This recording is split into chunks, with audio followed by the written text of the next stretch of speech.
I hope you like these pajamas. I got them in the gift shop. Well, anything's better than this paper-thin disaster. Are you feeling any better?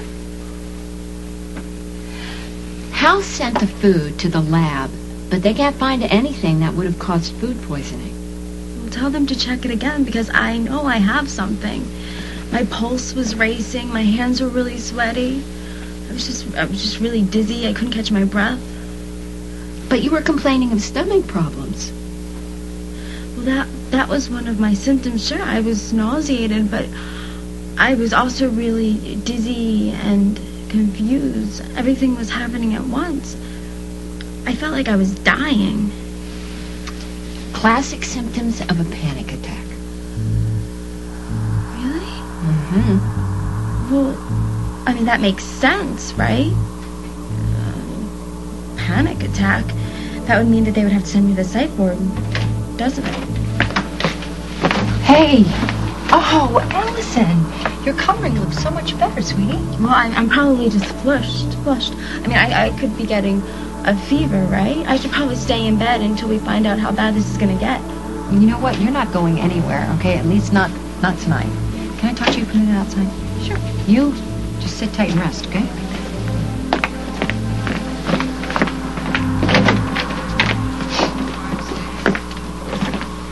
What did Tom say our chances are?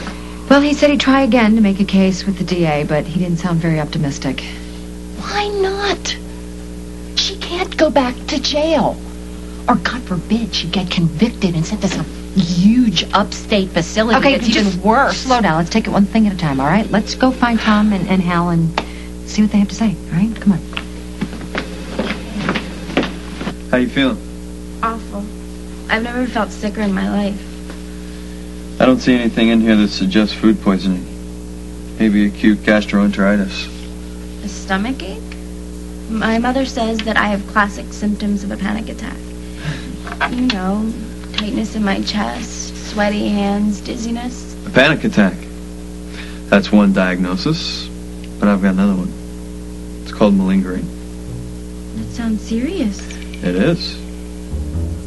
Well, what does it mean? It means that you're faking it. Big time.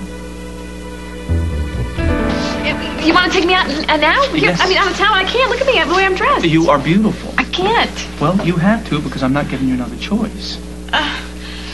We just ordered enough food for a football team. I'm starving. I'll eat it.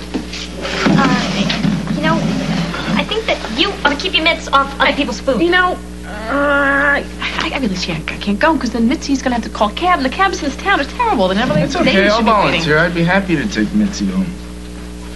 Assuming that you want these lovebirds to fly off together, that's what I assume. You know what people say about assuming. I don't know. I don't know. Baby, you are making this very, very hard for me to sweep you off your feet. Now, we're leaving Mitzi in very capable hands here. She's got to ride home with a very responsible adult. Our problems are solved. Okay? What has gotten into you? Love. Can we go now? Are you sure you're okay with this? I've eaten with worse. Oh. That's true. Okay. Here you go. All right. All right, guys. Bye. Thank you. Dusty?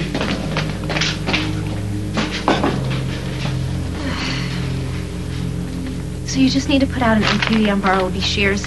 Once we find Bartleby, we find Simon. Honey, I'm trying to find out if the guy actually left the country right now. Oh, of course he didn't. He came back here and kidnapped Simon. Did Simon say anything to you the last time you saw him? I don't really want to talk about it. He didn't mean it anyway, so it doesn't matter. Why? What did Simon say? He said that he didn't love me anymore. And even though he said that he was leaving me like he left all of his other wives, it's not true.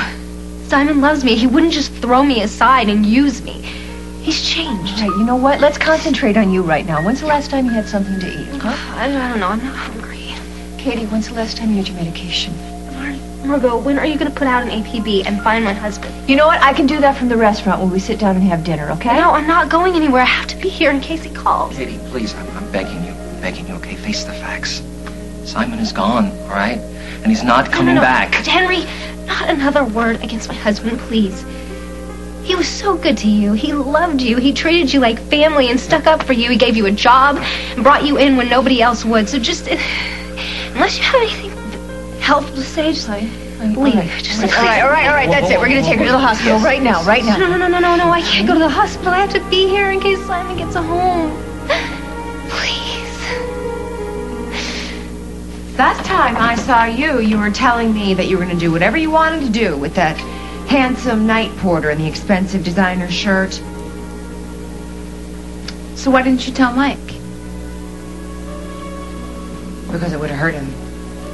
And I think there are too many people around here that are really hurting. All right, well, for what it's worth. Thanks. Mom. The guy in the shirt. Be careful, okay? I know how to take care of myself, Carly. I know that. I know. It's just that Mike still really cares about you. And if you think there's a chance, any chance at all, that the two of you might get back together, don't tell him about what I walked in on at the hotel today. You are giving me tips on my love life? Carly, you who thinks, oh, let's just keep it a secret. Maybe they won't find out. Hasn't worked for you very well, has it? I'm just trying to help. Yeah, well, let me give you a tip, okay?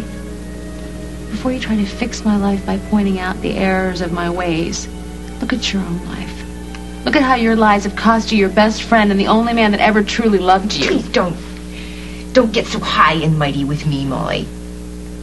What happened between Mike and me was a mistake. It was a stupid, drunken mistake that happened in the heat of the moment. Completely different from how you handled your affairs. What? Excuse me? You jumped into bed with my husband out of spite, for revenge. Okay, revenge. You got your revenge when you decked me at the Lakeview, which, by the way, had nothing to do with me, really, did it? It was about your husband, how you couldn't even imagine the fact that he would go off and find somebody else, move on. But why not?